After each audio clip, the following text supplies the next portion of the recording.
Alright.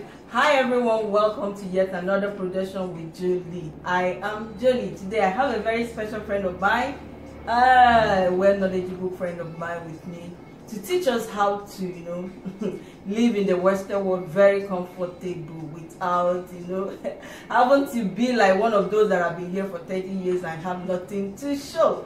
So, how are you doing? I'm doing good, Mama. Thank you. So today she'll be here to teach us all we need to know about how to manage finance, how to live in the Western world without owing a lot, and being able to acquire a lot for yourself so that you have something to fall back on. I'll just go straight to the point. Just go, because you know it all. I'm the student now, so just go straight and tell us all we need to know. Welcome one more time. Thank you very much. I don't know about telling you everything that you need to know on the download all you know into me. But I'll do my best, because this is not something that you can do in the next 30 minutes. It's a lot of information, so I'll try to cramp it all up to give you the basics or a summary of it. And so what we're looking at today is, let's title it Fighting Financial Ignorance in the Western World, especially for people of African descent or immigrants as a whole. And not only immigrants, so that's the majority, but also even people that are born here. These are things that, principles that anyone that follows living in the Western world would survive and would thrive and would build wealth, because at the end of the day, we all want to be financially free.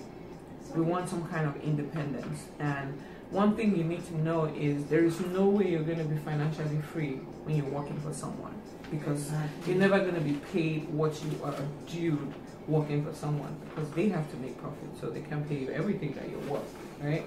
So we want to look at the simple principles of wealth creation. So to build wealth, you have to think about money, think about time, think about inflation, think about taxes in this country, right? The basic principle of wealth creation is saving, right? If you don't save, you're not going to have money.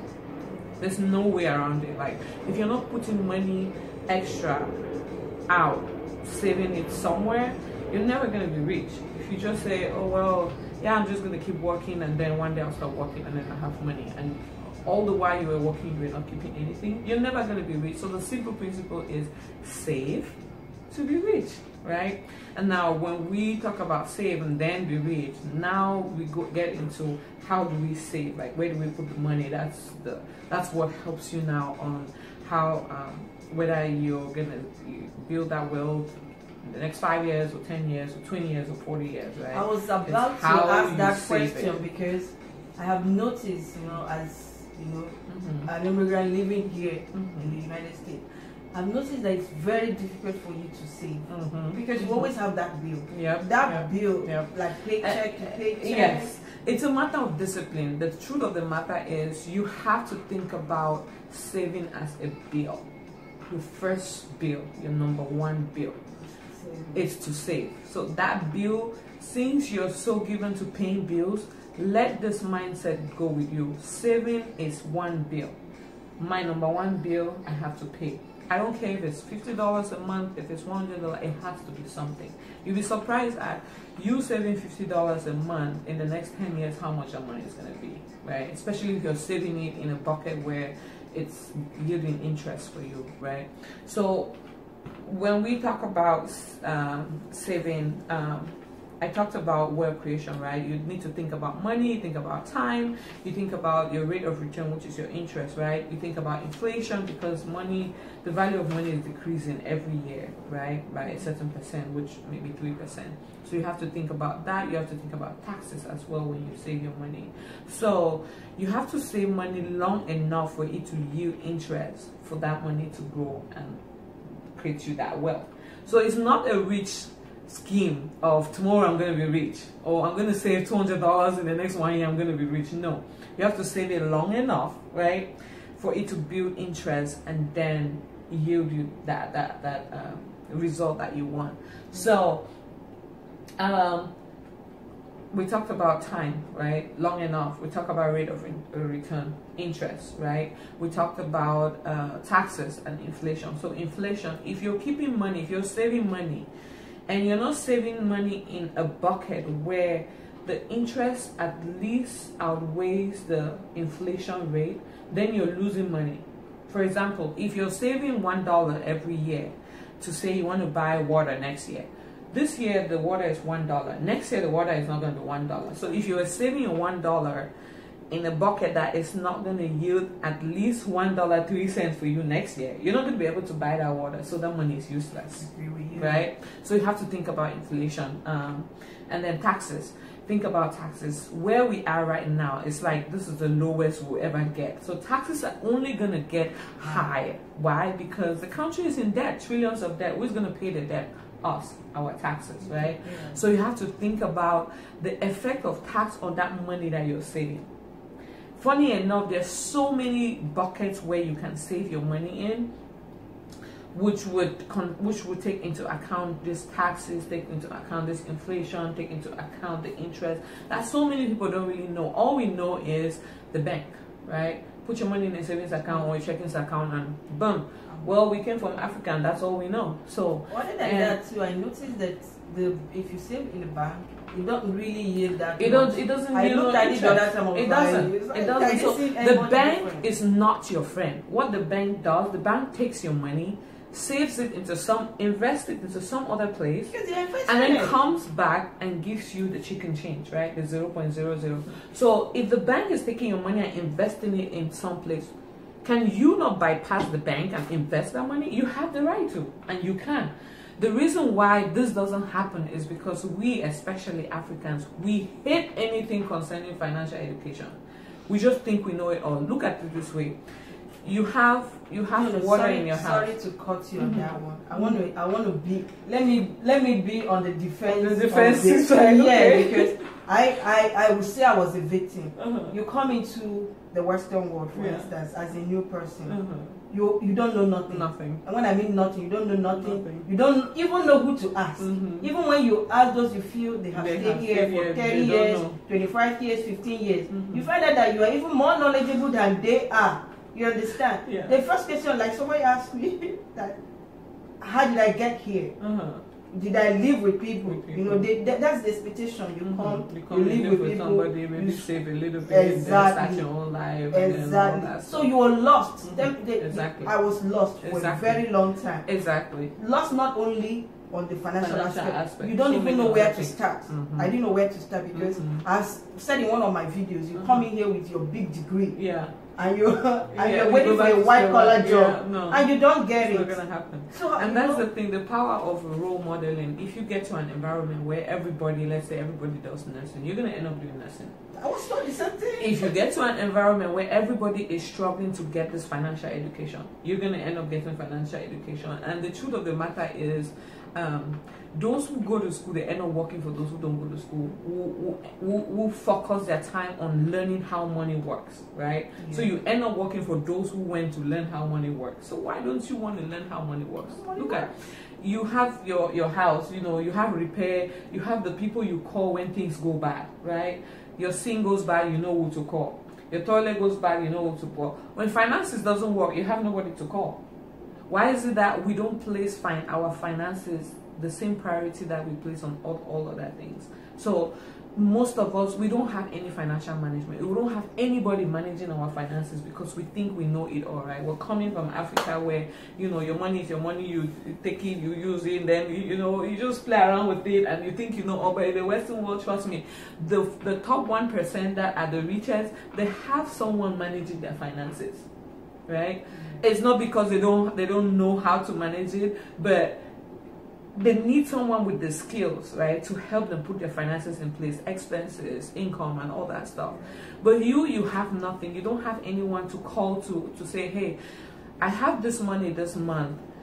How do I manage it such that I'm not short and I still have my savings. No, you think you'll figure it out, or you save some in the bank. Before you know it, they're calling you from Africa, they're calling you from here and here. Before you know it, the money in the bank is gone because you're seeing it. That call from Africa is a story for another day. Exactly. You're seeing the money, and so when they ask you for help, you're going to take the money and lose. Because the money is there. What if you had put that money in a savings where it's not accessible to you until a certain time when you really need it? Now that comes to my second question, because I'm just so glad that I have you today, because I have these questions all in my head, but I didn't know who to ask. Okay.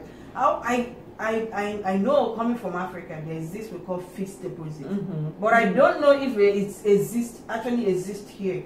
So do we have fixed deposit here? Fixed deposit in terms of you put a fixed amount of money and just you don't touch it. You don't touch it. Oh, we have a whole lot. Yes, we have a whole lot of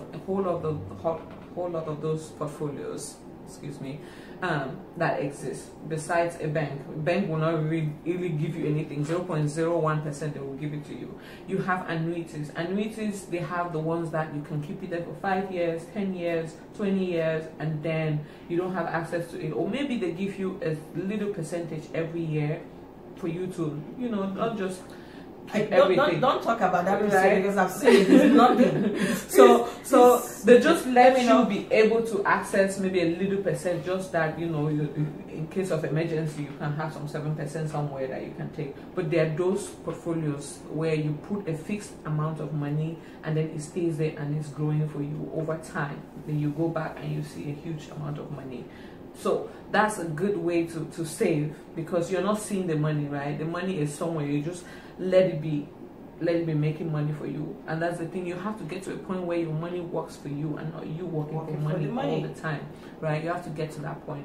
So when we talked about saving as the major principle of wealth creation, right? So now when you save, we'll think about taxes. How are taxes going to affect that money that you're saving, right? Think about inflation. Think about management of that bucket. Are you paying someone to manage it? You have to think about that. If you're going to be paying someone a whole lot of money to manage that money, then it's still not worth it, right? Think about the investing of that money. Is it investing in a place that is an up and down investment? Or are you willing to take that risk of up and down? Today you can lose, tomorrow you can gain. Weigh your stress level, weigh your risk level, and I've done able to shares. You buy shares. I'm trying to get the other name. When my money, when I lost my money, I don't think I want to do it again. Yeah. I'm trying to get exactly when you buy bonds. Not bonds. Stock market. Is it the stock market? Stock market. Okay, yeah. So many money. And I actually paid somebody for it. I wasn't the one doing it. Oh no, the stocks definitely you have to pay, right? You pay someone to invest your money, and whether you lose money or you gain money, you're still going to pay them. Exactly. Right? But then the thing with stocks is, it's good to diversify your portfolios. So don't just put your money in a bank. Put your money in a bank when you want to have access, everyday access, just a little bit. You have to, emergency funds and all that stuff. But then, and you can have stocks that as well. The bank, I just discovered this year, that there's a certain amount of money that you have, even your banker or they will ask you, what are you going to do? What are you going to do with the money? I was like, it's my money. Exactly. Are you going to leave all of it here? Exactly. So, we think about all those things, right? Think about flexibility. Think about compound interest. Compound interest is one of the huge things in this Western world that help you build your money either faster or slower, right? They say compound interest will either make you or will break you, right? Those who know about this, they take advantage of it and they are going wealthy. You see the top 1% that are going wealthy, they take advantage of this. And those who don't know it, they are paying for it, because guess what? All the debts that you owe, the interest on it is compounded. But guess what? When you save money in your savings account, the interest is not compounded.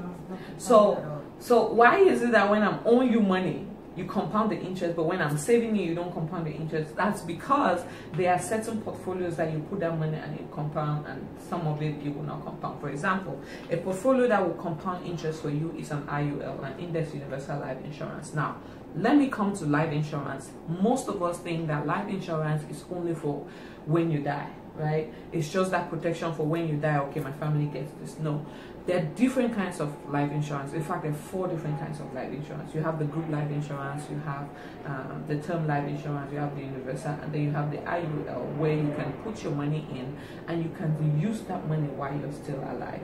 This is what most of us do not know, and this is what the top rich people are using. If you look at Trump today, Trump has filed bankruptcy over 6 times, right? But yet his money is not touched. He's not broke, right? Because there are these portfolios where it has been protected. There are tax codes that are protecting this portfolio, so they use it. Because if you file for bankruptcy today, any money that you have has to be taken and, you know, try to pay your debt with first.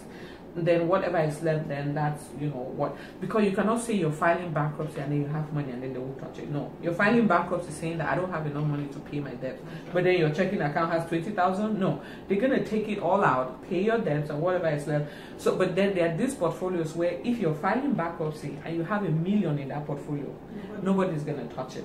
This is what Trump uses. This is what these big people, they use to keep their money, protect their money. Just go straight to that portfolio. Just go straight to that protect their money, protect their money, and then nothing happens. But then it's a long-term thing. It's not that you start it today and then tomorrow you get it. There's hope. Exactly. You start it today. Be faithful to putting that money every month. So you use it as a savings for yourself and also as protection of yourself and your family and your income. It's called an IUL, Index Universal Life Insurance, right?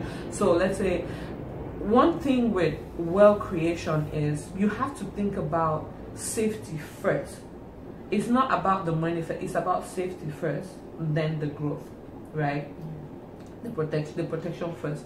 So it's more like you're saving all this money. Is this money protected? Because you could lose it anytime, right? You could lose your life, and then what happens to that money? Because again, if you put your money in some places and you lose your life, the government takes care of that money, so your family doesn't have any say. Do you want to die tomorrow and then your family has no say of your wealth? Don't even have access to Don't even have access to it, because guess what? Once you drop dead, in 24 hours, everything you have is frozen, right? It goes through a probate court system. The court decides, you know, they bring your debtors on the table. They say, okay, you take this one, you take this one, you take this one. Whatever is left, that's what goes to your family, right? But if your money, first time I heard that from you, exactly. It was like, but if your money, exactly, and most people don't even know. That's why they say the voice of a nurse in this country is very powerful, because that second that nurse makes that call and say, hey, Miss so and so passed away this time, before even 24 hours, everything is frozen. So the money they even need to do your funeral, they don't have access to it, right? The money your family needs to keep going, they don't have access to it, because you have an estate to pay. Your debt doesn't mean your house rent is not going to be paid. You're going to pay it. I don't care how you do it, but you're going to pay it with all the money that you've been saving. So if you are not wise, it's not the thing of. It's very sad. It's really sad. When I think of it, sometimes I was like, you work all your life, and then you buy this house. This house is a borrowed house, anyways. So at the end of the day, you are left with nothing, because you know. By the time let me not even there, fast forward you. There's something you said about owning that house for 30 years. For 30 years. I want my audience to hear that. So it's the thing about mortgage, right? Once you buy a house, they tell you like it's okay, you don't need a down payment. When you're going to buy that house and they tell you like, oh yeah, I just need credit, you don't need down payment, trust me, you're gonna pay that house for the rest of your life. Right? And once you start paying that house, the first years you're just paying interest. You've not even started touching the principal. So if you bought the house of 200,000, the first 30 years you're still paying interest on that. But that's starting. Exactly. So when they tell you, oh, your mortgage is 1,500, and you're happy that, oh, my mortgage is low, you're killing yourself. That's why so many people they get a huge amount of deposit of down payment and pay their house, so that the interest will now be low, and then it will not take that long to pay. So if you're happy that, oh, you know, especially in Texas, you don't need any money to buy a house. Yeah, right? Once your credit, but that's killing. Once your credit is good, yeah, you're good to go. But advice is, if you really want to get a house, it's good to get a house for sure. Build equity and all that stuff is good, but make sure you have a reasonable down payment. And when they say your mortgage is 1,500 every month, make sure you're paying more than that 1,500, so that more it goes to your interest. And people, I mean, I don't know how you do it, but I have problems with you're stuck in a place working for someone for the last 40 years, and you're not thinking about, I need to do my own stuff. It just doesn't sit right. That means you're just comfortable. Yeah, I think with time, because when I started too, each time I do my job, I was like, no, this is not what I'm supposed to be. This is not you. I keep telling myself, yeah, this is not you you. need to get to that point. No, but I think after like 6 months, You get comfortable. you start getting it. It becomes okay. like a norm. Uh-huh. You know, everybody is doing it. Let me just keep doing it. Let me keep doing it. But if you're, Which is not good. Exactly. You have to keep dreaming. Keep dreaming. I don't care how long it takes. Even if it's that 40 years, but you still have that dream, keep that dream alive, God will definitely make a way for that dream to come true. yeah. Yeah. So before I forget, Manuela right here is a financial advisor. If you have any question, just go to her. yeah, please. Just tell them. You say it better than yeah. Get to me. I want to meet with you. I want to talk about how I can be of help. I don't necessarily know it all, but at least I have the basic information that. Okay, it's a whole lot of information we can cover in the, this little time, but I am very much available to talk with you.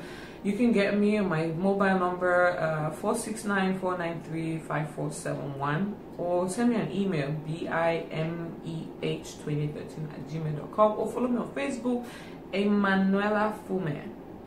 Facebook, Twitter, Instagram, any of those people.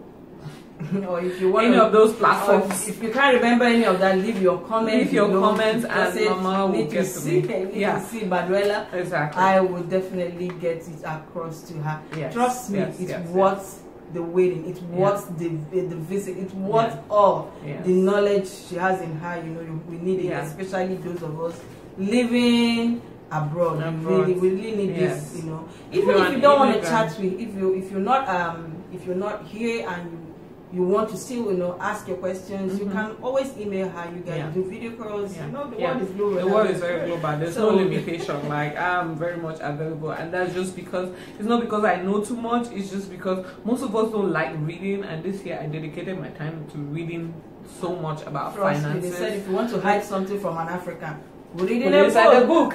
I so much discovered that after staying in this country for 7 years, I had no clue of how money works, because all the information is hidden in books. You will not see it in school. They won't teach you in school. You have to learn it on the streets. People like us talking to you, you have to learn it reading books.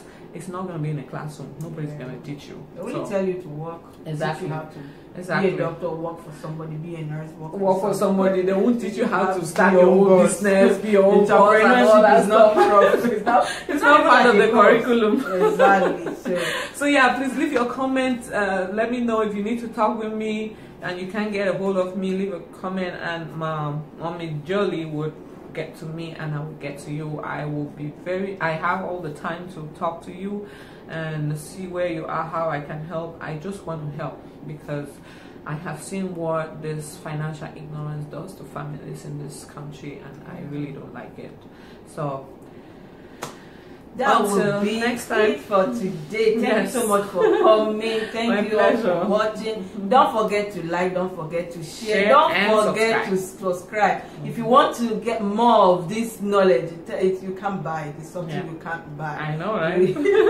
Just stay subscribe, share with your friends, share. You never know who is going to bless, who is going to change your finances. Exactly. So share. Please feel free to share. So like I always say, adios.